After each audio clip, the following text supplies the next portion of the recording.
What's up everybody, Nate here from Out of the Basement, bringing you a brand new action figure review. Today from Star Wars The Black Series, we are taking a look at the Clone Wars MAGNAGUARD. It is about time we got another droid to add to the CIS army. And I gotta say, while it wouldn't have been my first choice, I am still super stoked to have this droid in the line. So let's take a look at this package here. This is plastic free. We've got the nice mural on the side, looking really nice, and you can even see some super battle droids in the background. Some nice foreshadowing since those are finally coming to the line. On the back of the package here is the bio if you want to pause it and read it now. It's also the 15th figure in the Clone Wars line. On the side of the package, this is one thing that I will miss once plastic free fully goes away, but you could see the figure stands 6.2 inches and includes 2 staff accessories. And then last we have the barcode here on the bottom.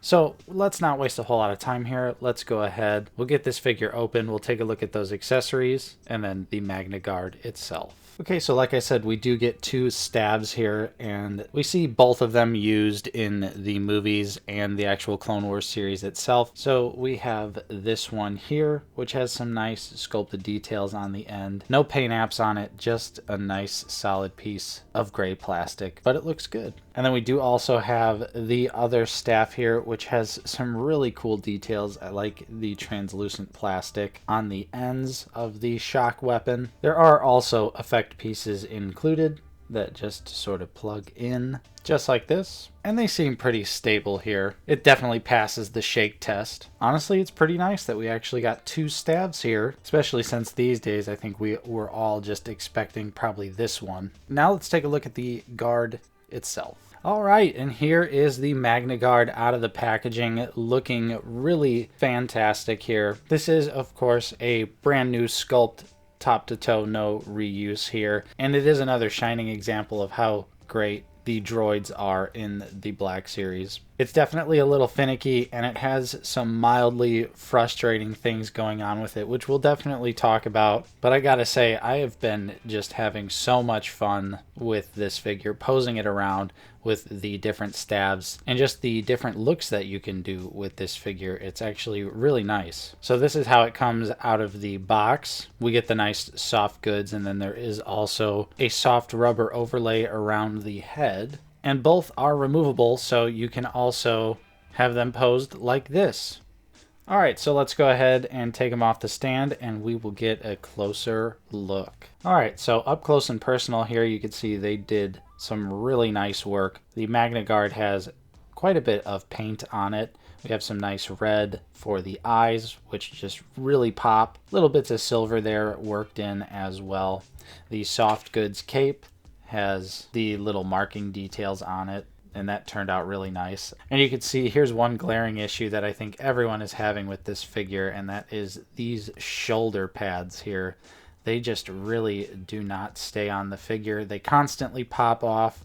They have like a little bit of, give to them here, so they're not quite tight enough. And most of the time I find myself having to pose the figure and then put the shoulder pads back on it. So I'm sure they're going to pop off 100,000 times in this review. Yeah, just jumping into more of the details. They just did a really nice job. This is like a nice soft rubber overlay piece, so you can see kind of the internals underneath the white armor. And then we also have that nice big old red dot right there. And yeah, just throughout the figure, they did some really nice battle damage, weathering effects, and they actually look pretty good. They don't have that like weird photoreal syndrome. And we even just get a little bit of paint on the back of the figure, but here's just some more of those details. And you can tell there's even more details in the sculpt that could be painted, just some more scrapes and dents and dings. But again, I think they did give us a really nice offering here in terms of the paint and the sculpted details.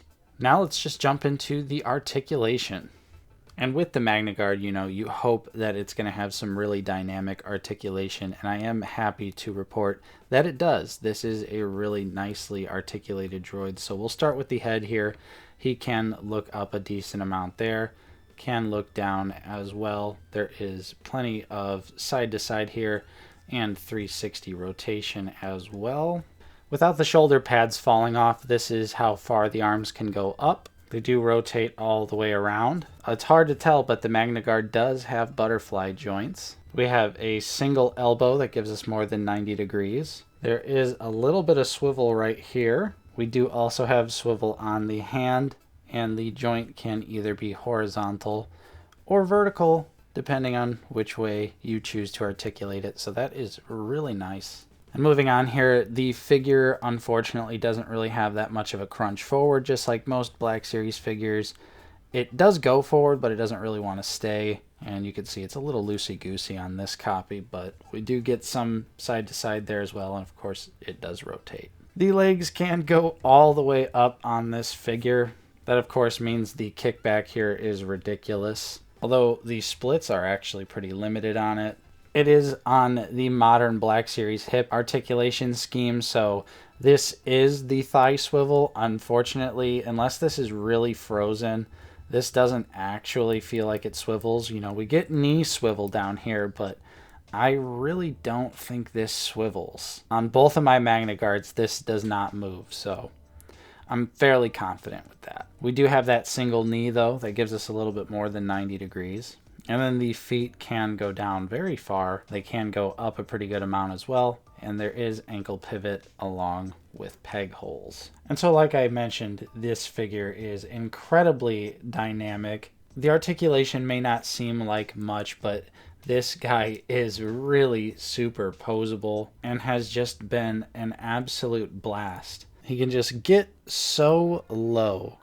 I love it. And lastly, I do want to briefly mention a pretty major QC issue that's going on with a lot of MAGNAGUARDs. The one that I have been using isn't affected too bad, but there are some pretty bad warping issues going on with the legs for a lot of these figures. You can see it on this one here that I took the cloak off. This was the initial one that I opened. The legs are just slightly warped, but some people out there have had really, really bad luck with that. And that's really unfortunate. It definitely hinders the figure, it hurts the posability, and it's kind of crazy that it happened because these figures shipped in plastic-free packaging, which I think we all thought would solve all of the warping problems, but clearly they did not. So unfortunately, it's going to be hard to tell if you get a warped one or not. Chances are you're probably going to end up with one of those, but just based on my example here, obviously I'm thinking it's a 50-50 chance. All right, and let's wrap things up here with a couple comparisons to some other Black Series figures. And starting things off, we've got the B1 Battle Droid and General Grievous. And I think the MAGNAGUARD looks pretty good here. Of course, the Black Series Grievous is massively underscaled, but I think they definitely got it right with the MAGNAGUARD.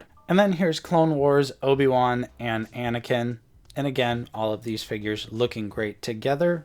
And the final comparison for this review here is with the General Grievous Bandai model kit.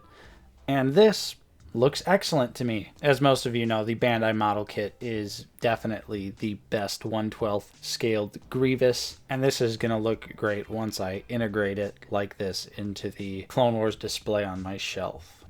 And so there you have it. There was my review for the Black Series MAGNAGUARD. This figure definitely has some minor issues. The loose shoulder pads and the warped legs are definitely a bummer. But ultimately for me, I think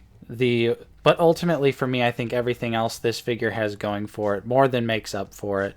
We've got a really nicely articulated, detailed prequel droid here. And even though they started out with the slightly less desirable white version from the Clone Wars, this is still going to look so great on the display. And again, I can't wait for them to give us the more movie-accurate repaints, because you know they're going to be doing those as well. So yeah, this is just another shining example of a great Black Series droid figure. So there's my review. There you have it. Definitely pick this figure up. I would highly recommend it for the shelf.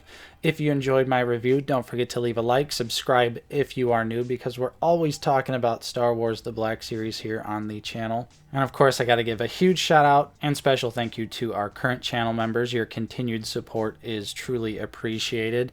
And thank you to everyone else out there for watching. I'm Nate from Out of the Basement, and I will see you next time.